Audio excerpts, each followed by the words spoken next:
Hi, this is the video recording session for group 42, and team member is Andrew, Vincent, Matthew, Mirna, and Mohammed.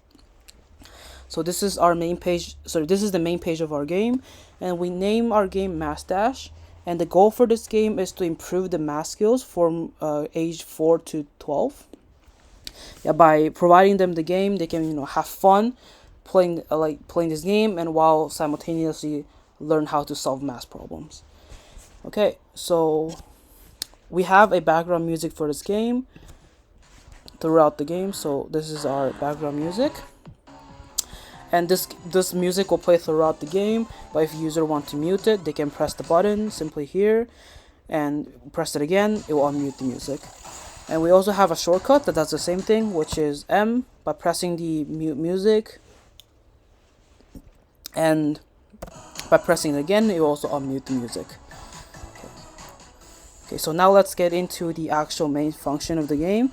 So when user press play button, first you'll pop up a enter user ID. So user will be asked to enter their user ID, and if the ID user entered already exists in our game or exists in the database, user will load all the progress user have, and user can progress from where they left on with. And if it's a new ID, we'll create a new profile, and the user can start from 0. Okay, so now let's create a random profile.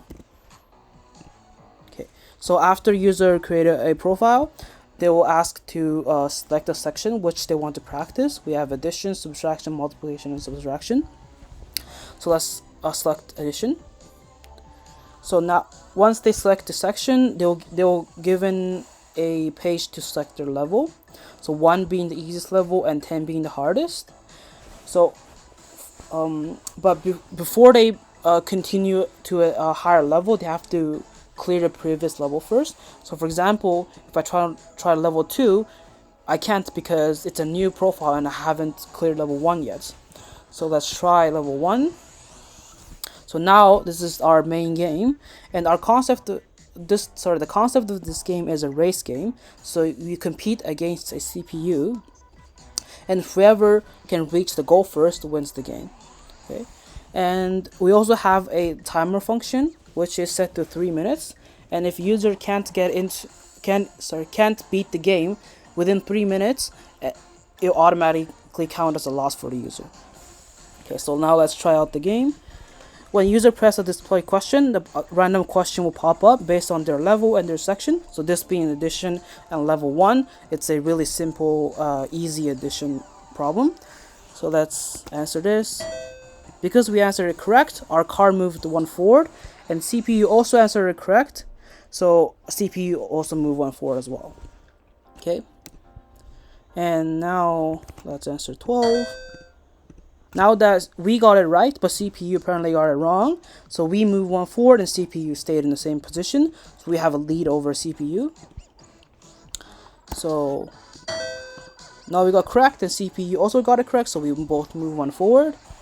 And oops, we got 1 wrong, so we stay in the same position, but CPU moved 1 forward, so now we're at the same spot. So now let's try to finish the game.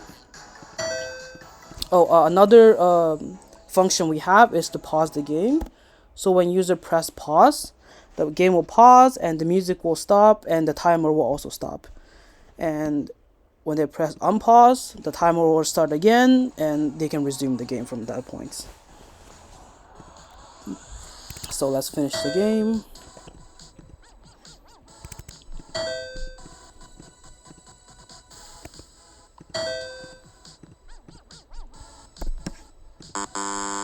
Oh, we got it wrong, and CPU got it wrong as well, so that was not a big problem.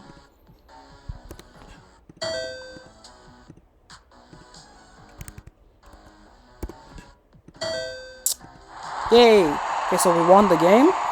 So after user win in the game, they'll move back to the difficulty page, and then now level 2, we can play level 2 because we have cleared level 1.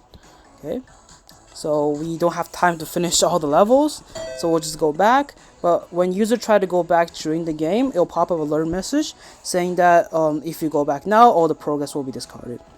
Okay, we don't care too much right now, so let's just go back. And as you can see, we still can't play level 3 because we haven't finished level 2. So this worked for all the levels. So if it's multiplication, we can only play level 1 because we haven't played clear level 2 yet. Okay. So we can try multiplication, which it just be simple multiplication problem as well. So let's not waste too much time here, and let's go back. Okay. Oh, and we also have a shortcut, which is S, that will save all the progress. So for example, let's go back to that profile.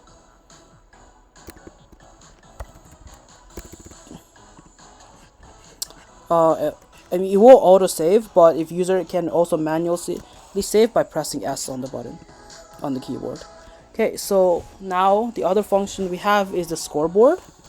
So this one will show all the user that has the highest score. So by answering each question, user can get a score, and whoever has a highest score will be on this scoreboard. Okay. So daily login bonus. So by entering your user ID, you can claim a daily login bonus. So for example, this is the ID I used, I sent, and now I can get a 500 daily login bonus. And if I try to do it again, because I'm sneaky, it won't allow it because we already claimed once. This timer will last. This timer will be reset in a day, so they can claim it daily. Okay, so now this is instructor dashboard. So in order to access instructor dashboard, you will need a password. So this is to prevent that user that without the authority can't access this function. So for example, if I type random password, access will be denied. But if we type the password, which is Glover, this is the page for the instructor dashboard. This is has all the information of the students. For example, I think one of the profile that we just did was this one, 777, and we have points and we have addition levels that we cleared.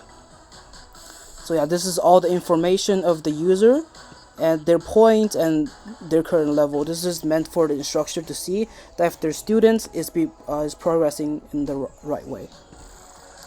And they also have a tutorial button. So by pressing this, the new user can see how the game works. So this is just the image of how the game should be played, and user can use this to guide through the game.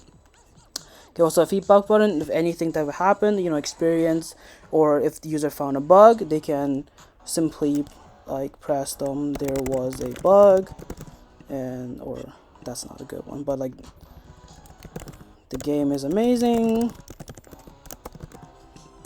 I love this game. And all those feedback will be sent to us, and then we will look at it and update our game accordingly. And if they try to send it without a subject or something, it will say please fill out both subject and message. Okay, and we also have a debug button, which is hidden in here, which shouldn't be used for player, but pressing this, I will have a debug, and by pressing type debug on this one, it will go into a debug mode where user can access all the levels they want. So the user can access all the levels they want, so they can debug the game if they want to. Okay,